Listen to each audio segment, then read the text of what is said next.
What do you teach officers when they're in a stressful situation?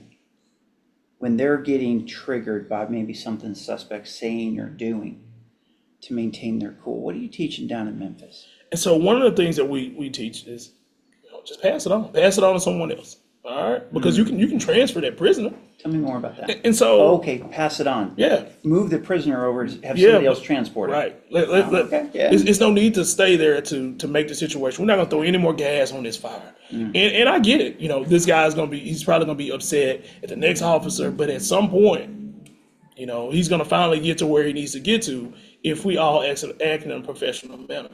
And so that's one of the things that we have to focus on is using de-escalation. We have to make sure that we are saying the right things and doing the right things. At the end of the day, you want to have a professional police department, and it's hard. San Diego 911 emergency. You need to come right away. There's a man with a gun and it's loaded. Receiving emergency signal from 4 George, 1141. We got a white team out there. We need paramedics code please. all available units. Roll code that way. Welcome to the De-Escalation Conversations Podcast. With me today is, wait a second, before I even introduce this awesome guy, let's talk about where we're at. We're in Indianapolis, Indiana at the Crisis Intervention Team International Conference. It is August 2024, and that's why we're got a different background than we normally have. 1,800 people from around the country, from around different parts of the world, not just the United States, have come here to Indianapolis to specifically have a conversation about de-escalation. And with me today is Nigel Payne from the Memphis Police Department, who started CIT in 1988. 1988, not 98, 88. That's right. That's like a long time ago. Yeah. And Nigel has blessed us with his time today. He's graced us and honored us with being able to share some of his wisdom, some of his insights.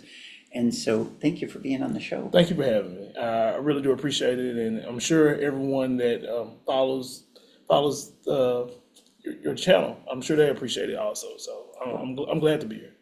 I guarantee you they're going to appreciate having you here. Well, so let's dive back a little bit and let's learn about Nigel a little bit. Tell me about, how did you end up becoming an officer, and where were you born? Where'd you grow up? So I grew up in Memphis, well, rural Shelby County. So not necessarily the city of Memphis, a small town in Rosemark, Tennessee, which is inside of Shelby County.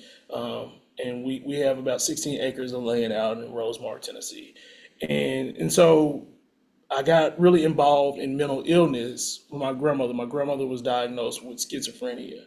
And I remember an officer coming out, we had a situation, and he used de-escalation to get an axe out of my grandmother's hand. An axe? Yes. Like a hatchet, Yeah, she was having a hallucination. And so those are some of the symptoms of schizophrenia. And so he used de-escalation. He de-escalated the situation. And now looking backward at it, I learned that, there was an opportunity that, someone armed with something the deadly force could have been used, but instead he used words. So de-escalation became something really important for me. And so, moving forward in life, I went to University of Memphis. I ran across this great guy, right? And he was my instructor. And this great guy was Major Sam Cochran. And I was like, oh man, kind of cheesy class. I didn't, as a young kid, I didn't understand the value of it. Do you remember the name of the class? Maybe Policing in America, I believe it was. All right. A cheesy class. It was cheesy, right? But I wanted to be a Shelby County sheriff because I remember seeing that deputy help my grandmother. Right. And even every week I teach a class called mental illness at my police stations. And during the in-service training, I mentioned this story about how I ran into Sam Cochran, and I applied to be a Shelby County sheriff, and they didn't hire me. Oh, they didn't? They never hired me. And so so my wife was having our first kid, and I was a young college student, and I was like, man, I got to get out of college, right? I got to get out of college because I got to get a good job to provide for my family, right? And so I went to Sam Cochran or Major Cochran, and I said, hey, can you help me get on Memphis Police Department? And he did. He put in a good word for me. He was my reference, and they accepted me into the police department. And I told him, I said, if I since I got this job, if you give me an opportunity, I said, I promise you, I will. I owe you. He says, man, just join the crisis intervention team, and I did. So I joined. Never in my wildest dreams did I think I would be the coordinator of the crisis intervention team. I've been on for 13 years. I've been the coordinator for 2 years, and so of those 13 years, I've been a CIT officer for 12. You have to do 1 year on probation. After probation, you can go and join the crisis intervention team. It is a really awesome job. I'm thankful for it. And with that being said, I get to teach other officers how to de-escalate. And de-escalation it is the key of law enforcement. Let me tell it. I really do believe that every situation can be solved by verbalization. At its peak. And I think that that's just something that we have to dive into.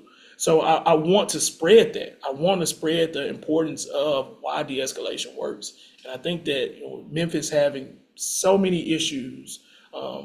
People look at our crime statistics. People look at things that occur in Memphis. But if we talk de-escalation, I think that we would be in a better place. I really honestly do. If people understood things. And I'll give you an example of what I mean by that, right? I have seen a Facebook like turn into a homicide. And it's weird. You're like, what? People don't believe that, but social media drives some people to murder. And what I mean by that is, you didn't like something I posted, or you said something, or you made a reaction to something that I posted. Now I'm upset at you. Now we're fighting. Now that fight has turned into me shooting. And now, maybe I didn't kill you, but now somebody in my family will. When all we had to do was de-escalate from this situation, Over a social media a social media post. De-escalation is important. When is it enough to say, hey, you know what? It wasn't that big. It wasn't that big of a deal. I'm sorry. I apologize. And so once you have those, once you bring that de-escalation, when you bring that de-escalation into the arena of a bad situation, I think you can solve it. I really honestly do. So we teach at IDEA, and anybody that's been around us for about 3.5 milliseconds knows what we teach at IDEA is neuroscience, personality science, core human drivers, knowing how your brain works, how their brain works, the words that they can best hear, and then what's motivating. That's our 3 pillars of our training. And so when you talk about someone being able to go, you know what, wasn't that big of a deal, I apologize. We start looking at the opposites of ego and self-esteem. Right. That takes a lot of self-esteem, because ego keeps us from apologizing. Self-esteem is what allows us to apologize. And so as you look at that as a solution, what's some tips, hints, hacks, tricks that you can offer to people when they find themselves getting spun up tight because of something that they're reacting to, somebody else did to them, a perceived wrong? What do you teach officers to do to keep control of themselves out in the field, or what could anybody do? And I think that this may be universal, but you have to think of the bigger picture. And so that means when I get upset, I often think about, man, I got a family at home. You'll see me kind of tinkering with my ring kind of often. And it's just a reminder, like, hey, I got people at home who are depending on me to do the right thing all the time. Yeah. Somebody's depending on me to come home. Somebody's depending on me to pay the bills. If you're not in a position to lose all that, and I'm not in a position to lose all that, then I think I'm like, no, I better do what's right in this situation, or I may lose it. And so that's when the economics come into effect, I believe. For some people that may not have anything to lose, then that empathy part of it, maybe you don't want to de-escalate because I don't have anything to lose. And so you have to remind them that someone does care about them. Someone wants them to be all right. Someone wants to see them when they come home. And I tell officers that, I want you to go home the same way that you left. I don't care whether you're going home to. If you're going home to your pet rock or your pet fish, get back home the same way that you left. Sometimes it's easier to just let a situation go than to try to show someone up. And, empathy, tell them the truth. Tell them the truth from the beginning, but be calm, be respectful about the situation. If you're going to have to take that guy to jail, you're going to have to say, hey, I understand that you got something else going on, but this is what the law says. We give you an opportunity. Let me do my job. And then once I complete doing my job, then we can get those things that you wanted to get in order, making a phone call, getting something to drink or getting something to eat. I get it, you're hungry, you're upset, but you have to bring the human part of it in. I think that's what's important. It's funny because I lost count of the number of people that I'd put into jail, and from the time I arrested them, I would do things like I'd ask them what their favorite radio station is. Oh, absolutely. Turn their favorite radio station, even if I hate that music. Because I don't know about you, but I grew up watching Bugs Bunny and Roadrunner. I remember Bugs Bunny saying, music calms the savage beast, right? Yeah. So I got an upset prisoner in the backseat of my car. I'm putting on his favorite radio or her favorite radio station. It's something to show, hey, I'm not going to be a jerk about this. And I would tell him, I'm going to try and make this as easy as possible. It's not easy sitting back there Right. with handcuffs on. But like you say, getting them some water, taking them to the bathroom, even if they have to go 13 times. Sometimes that happens. Sometimes I got to go 13 times in the middle of the night, and I know what it's like. More than I'm older, but. And you're right. And we teach the same thing inside of all of our specialized training too. Not just CIT. So we're talking about our FTO, our field training. So we teach our field training officers because, we're dealing with different generations of officers. I've had older officers to train. I had very young officers just turned 21. This is their first real job or career. And so you brought up something that was real important about music. And I had this guy, man, and he could not, we had to write misdemeanor citations, and we were actually out physically writing them. And so when I read them, I was like, man, what are you writing? This is horrible. He's just like, man, I'm just a country guy, man. I enjoy listening to country music when I'm doing work. I was like, what? And I said, I tell you what. I said, let's turn on some country music. Not necessarily my genre of music. Don't get me wrong. It's not my interest, right? But this song, and it forever sticks in my head. Great trainee, by the way. He turned out to be a really great officer. And it's 5 more minutes. I don't know who sings the song, but that's the only part of the song that I remember.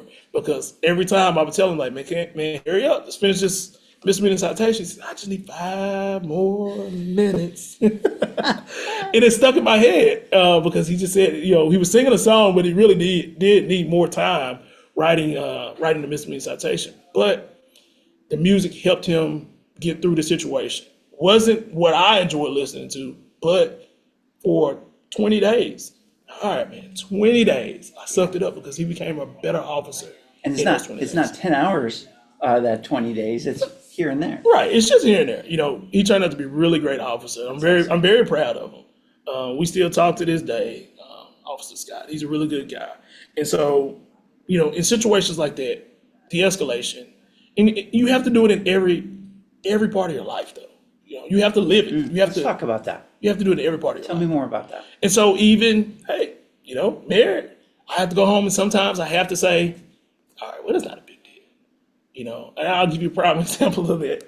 So the other day, I'm about to travel to Indianapolis, and I said, oh man, I get my teeth cleaned and stuff, make sure I get all my dental stuff, because I won't be at home where all the stuff that I know, right?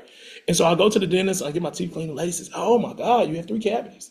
She says, you're gonna have to come back. They're on opposite sides, we can't numb your whole mouth. I said, oh, okay. All right. And so as I leave, the dentist, she says, oh, it's $100 for the cleaning.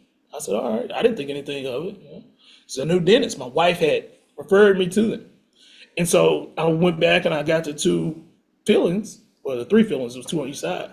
And she says, oh, well, we will accept your payment next time. So I come back the second time, or the third time, and he said, all right, man, it's $173. I said, all right. And so when I finally get home, my wife says, oh my God, that dentist is not in network. Oh no. And I was like, oh wow. But I said, you know what, they did such a great job, baby. it's not that big of a deal. You know, they're already paid. We already paid. Right.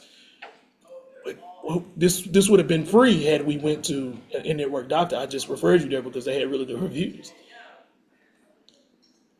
I mean, it's not like I can go back and say, hey, you know, take all this stuff out. Right. You know, put all that black back on. Back there. Right. Drill some holes back in there. I'm going to in-network doctor.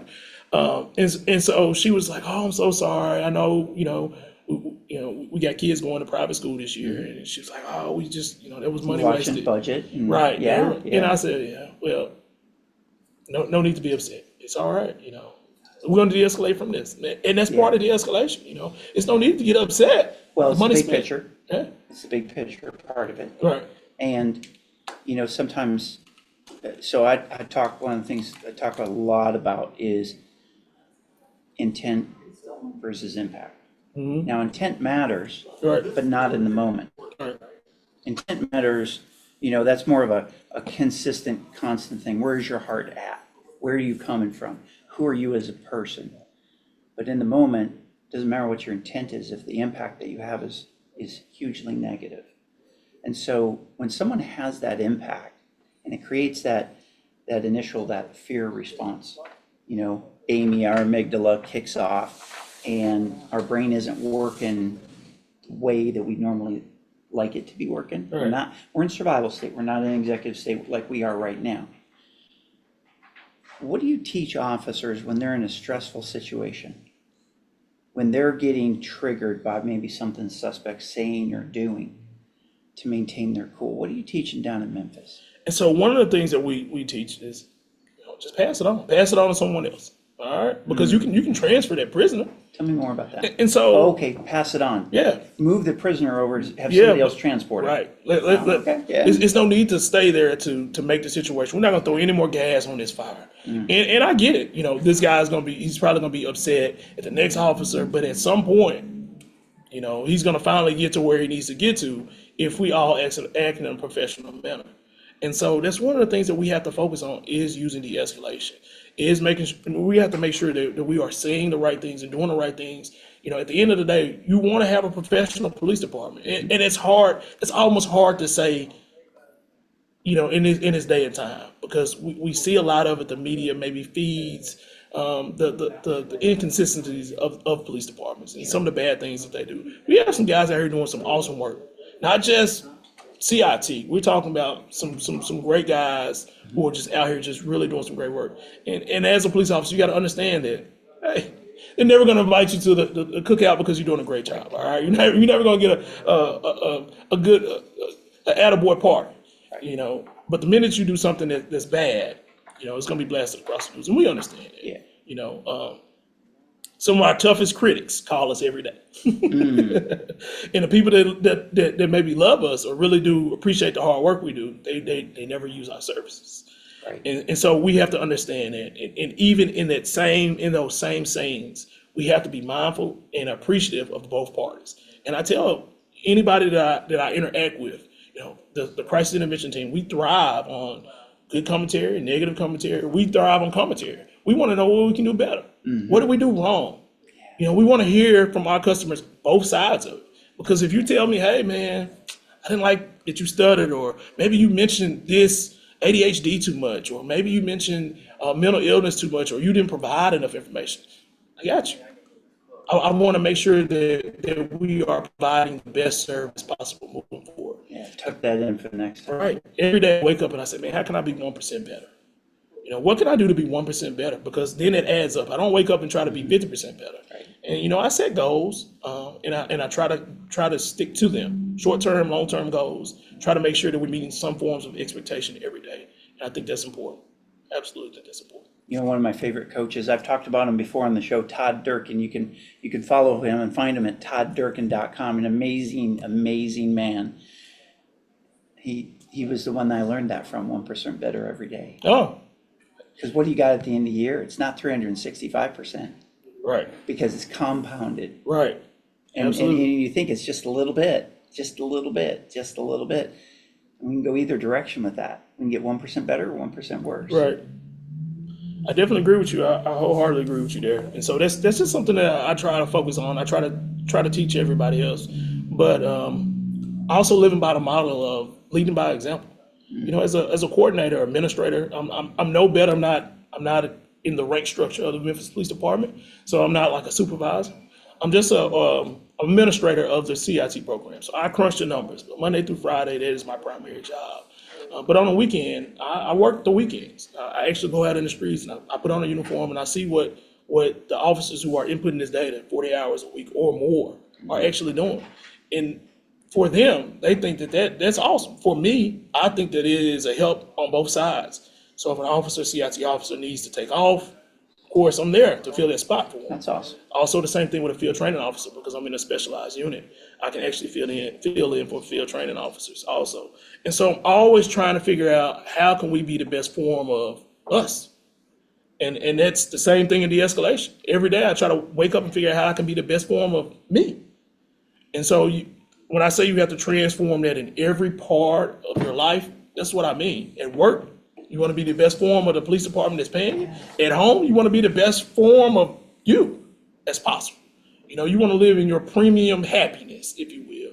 And that means that sometimes you have to de-escalate situations that would probably rather, make you upset.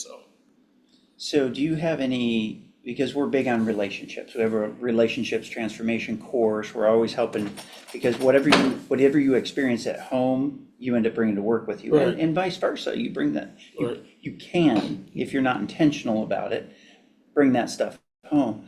Do you have any tips, tricks, hints for, okay, I had a rough day at work, whether I'm a firefighter, a medic, a police officer, K through 12 school teacher, because those are the 4 communities that we serve. Right. Any of those occupations, they can have a hard day at work. Except firefighters. Well, except I'm just messing with you. My brother's a fireman, Yeah. And so we always got to mess with them. But Right. I definitely agree, and they all run together. So you're pulling up to the driveway, or you leave the station. You've changed. You're heading out, and you're heading home. It's been a hard day. Stuff has got you wound up tight. Maybe it's your supervisor. Maybe it's internal. Maybe it's peer to peer. Maybe it's supervisor subordinate. Could be the public. As you're heading home to your family, how do you prep for walking in that door to be the Nigel that they want to see, not necessarily the chewed up, worn down Nigel that's actually walking in the door, but who they want, dad and husband, that they want to see walking in? How do you make that transition? And that's a very good question. My transition goes from talking on the phone. I usually call my wife because I don't want to get home and be that upset Nigel when I get there. I don't want the kids to hear all the badness that happens, at work. And so I may call on the phone and On your way home. Yeah, it may say, hey, horrible day, but I'm glad that it's over. And she may say, hey, well, I got your favorite food, or when you get home. That's a good wife. Right. That's a good partner, man. When you get home, it's all good. We just relax, and then when I get home, I have a daughter and a son, and my daughter she's really good at crocheting. Don't call it knitting for no reason, for any reason necessary. But she's an excellent crocheter, and so we sit and we talk about how our day was going or is going. And then my son, he is a little guy that is competitive, and so we play soccer a lot. The two of you. Yes. Oh my God, it's horrible that how competitive we go back and forth with playing soccer. But that's usually the cool down period, and of course we sit and we have dinner, and then we get prepared for the next day. The next day is going to be better. We're just thankful that it is the next day, because in my mind, and to answer your question, the direct answer to the question is, at least you survived the day, all right? Mm-hmm. It could be worse. It could have been worse. It could have been where I wasn't going home at all. Right. Or you're going home with more holes in your body than you went to work with. Exactly. And so I have to remind myself, I have to look at the brighter side of things. It could be worse. And so, I think that's in any profession. You mentioned firefighters, you mentioned teachers. And we obviously do not pay our teachers enough. I don't care what city or state we don't. what city or state you're in, is no way that we pay our educational staff enough. And everybody that we speak to, everybody at this conference has went through a teacher, to get to where they're at. And so we often invest money into other things and not into our educational system, which is very important. And I know we think, oh, well, I'll never use that algebra. I'll never need to know what the abbreviation for Indiana is, or Indianapolis. I never need to know what that is. All right, you may not need to know today, but it may come a time where you need to use those things. And so we have to be thankful and appreciative of all the hard work. They are our real first responders. I will give them that. I know I probably should say that on the podcast, I should. Yeah. No, I'm gonna be honest. Yeah, they are our real first responders. They know people way before we have to deal with them, and that's just the truth of the matter. They've been dealing with them and trying to correct situations before they even reach the backseat of our car. Absolutely, and I wholeheartedly agree with that. no tools. No, Like they don't got pepper spray, no tasers. no. Which is probably, Some of them need it. Really, at some this of it's point. probably a good thing they don't have tasers. Right. Yeah. But And my grandmother was a teacher for a long time, and that's what I really wanted to get into. But and I did. I was a teacher for like a year. You're an FTO and you're a parent. You're teaching everywhere. Right. I ended up leaving it alone because the pay was so bad, and I was having my first kid, and so I needed something that'd be at least something hourly, that's paid hourly. Most teachers, if I'm not mistaken, are salary paid. So. Well, they never get their hourly pay. They're always working more hours than what Oh, they actually absolutely. get paid for anyway, with all Absolutely. the prep time. They go and- home and they lesson out the plan, classrooms and- they're grading papers, Yeah. and nothing can ever take that. Technology won't ever step in to take that away from them. that personal touch. Right. That the kids truly need. Right. Now we have influenced technology into education. I don't know if it has made it better, but we shall see in the next couple of years how things will turn out with the mix of technology with education. So we're looking forward to seeing it. So if you had some advice to give some CIT coordinator, some de-escalation instructor somewhere who's maybe they don't have the CIT program per se, but they have some other de-escalation stuff. What ideas for handling suspects who are not mentally ill? You're not picking up that they're having schizophrenia, but it's still turning into a violent situation. So I would say, verbalization. All right, let's all we're doing is buying time. Buying time is important. All right, buying time. That is what that's important. All right. And so when you talk about crisis response or crisis negotiation, all right, so I went through the FBI's negotiation class. Buying time is one of the most important elements that there is. And so allow them to go ahead and vent. I mean, yeah, it's annoying. You're gonna be frustrated, but eventually maybe they'll get tired enough to just say, all right, well, I'm gonna go along because I see that it's not gonna work. And don't get frustrated to the point that you're verbalizing it or they can see it.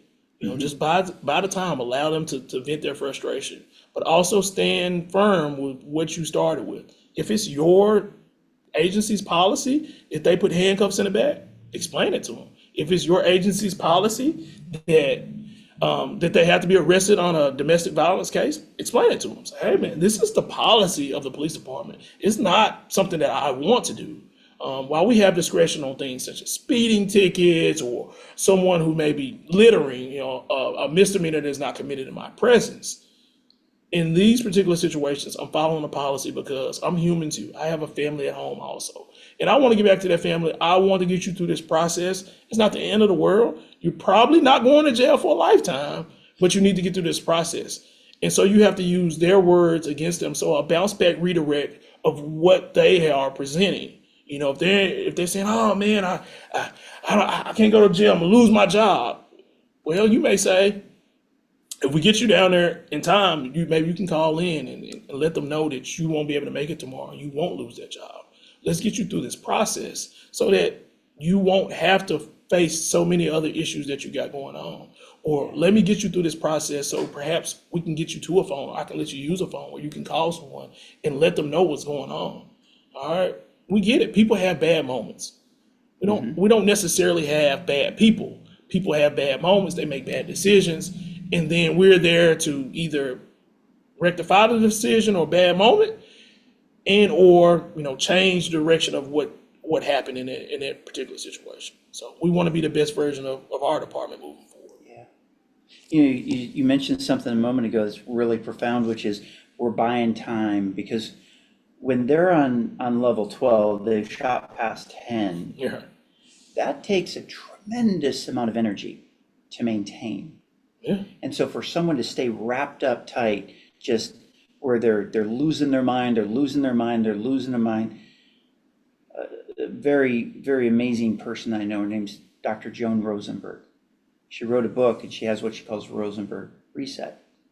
And it was funny because when we talk about calming an angry person in 90 seconds or less, what I did not know is Dr. Joan Rosenberg was working on the Rosenberg Reset, which happens to be, you guessed it, 90 seconds is what she identified through the research for the typical pattern, almost if you visualize that bell curve of intensity, because the intense emotions take so much energy to maintain that they're going to drop off. And if you're able to buy that time, as you said, then you can start implementing some of the things that do work, that affect the mind in a positive way, calm that fear response. I agree with you, because de-escalation, we'll look on the flip side of it. Let's say, for instance, that you didn't de-escalate. Let's say, for instance, that you met them at 12. You meet them at 12, right? And so now there's a fight, all right? And so now along with that fight comes additional paperwork, injuries. Now you got to take them to the hospital, which is more paperwork. Uniform's torn, dirty, scuffed up, doesn't look as good. Leather gear's all screwed up. There you go. And so instead of you saying, well, let me just take 90 seconds, let it blow over, right? You let that situation blow over. You listen to him. You say, well, I got you. I see what you're saying here.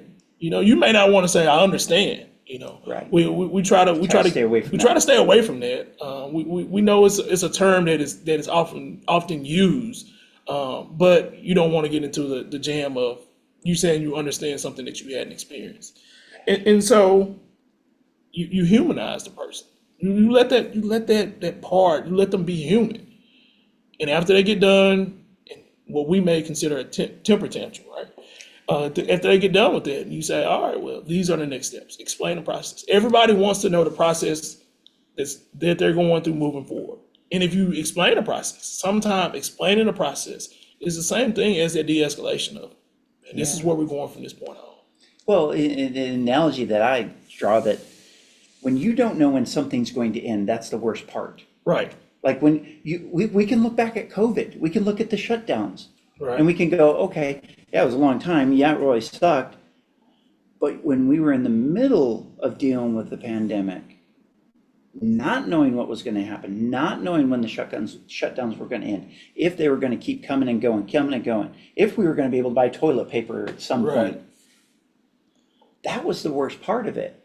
Looking back, we go, okay, it was bad for, a year, 2 years, whatever it was, depending where in the country you were. But we can see that finite time that actually existed. You can look back, your high school years. There were times in high school you're like, I am never going to get out of here. College, I'm never going to get my degree. Yes. I'm never going to walk that stage and get my diploma. Now you look back at it and it probably seems like it went like that.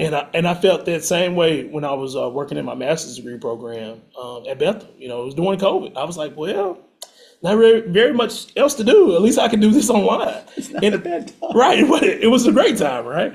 And so I did. I was like, man, this is never going to end. Like, this is never going to happen. But going back to what you said initially, you were saying that it was like a roller coaster. And people feel a certain way when they know that it's going to end. And when you get on a roller coaster, for those who enjoy roller coasters, you see the turns, the twists, but at the end, like, you got this straightaway. All right, it's straight. We're finna stop, and it's over. And so I feel the same way about situations that are hyped up when they're on that 12. All right, let them go through the motions. Let them go. But at some point, it has to come to an end, and we have to get them on another ride. And I think that is the idea behind it all. Is saying, hey, Let's get you prepared to get on this other ride, man.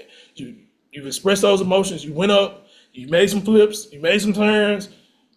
Hey, we're back at the station. Let's get off. Let's get you to another ride so that you can get on the right path. So I think that Great analogy. I think that you provided the idea behind it. Now I need to go somewhere and write it down, publish it. So you ever go to Disney World? Oh yeah. Magic Mountain? Yeah. When you can't see the twists and the turns, you don't know what's going to happen. All of a sudden you're just being jammed, Right. and that's kind of like being in the middle of that. When is this going to end? Because you're not quite sure. If just enough light, that sometimes you get a little bit of a hint where this might go, which is a lot like life. Life is like Magic Mountain. It is. Disney analogy for you. Whether you like Disney or not, there's an analogy there. Yeah, you may not like their prices. Yes. We've been a couple of times. Speaking of that, the next CIT conference will be in Anaheim, California. Oh, there you go, right there at Disneyland. Yeah, it is. So you can spend money to come to the conference, and then you can go to Disney And spend some more money. spend some more money. Nigel, thank you so much for being here. Thanks for spending your time with us. Thank you for having me. I have no doubt that our listeners and our watchers will get a lot out of getting to meet you today. And thank you for your service to the community and to the larger CIT organization as a speaker. So Nigel, one of the reasons I want to have him on the podcast is that he's speaking at the conference. His presentation was chosen from literally hundreds and hundreds that were submitted. So this is the man. Well, I appreciate that. Yeah, we did. We spoke today about CIT stat sheets, and I was working on actually sending out an email when I was like, man, it's time to go ahead and get on this awesome podcast. And so I'm glad to have an opportunity to come and speak, and I hope that that we can use some of the skills that your company teaches in Memphis moving forward. So we look forward to this great partnership moving forward.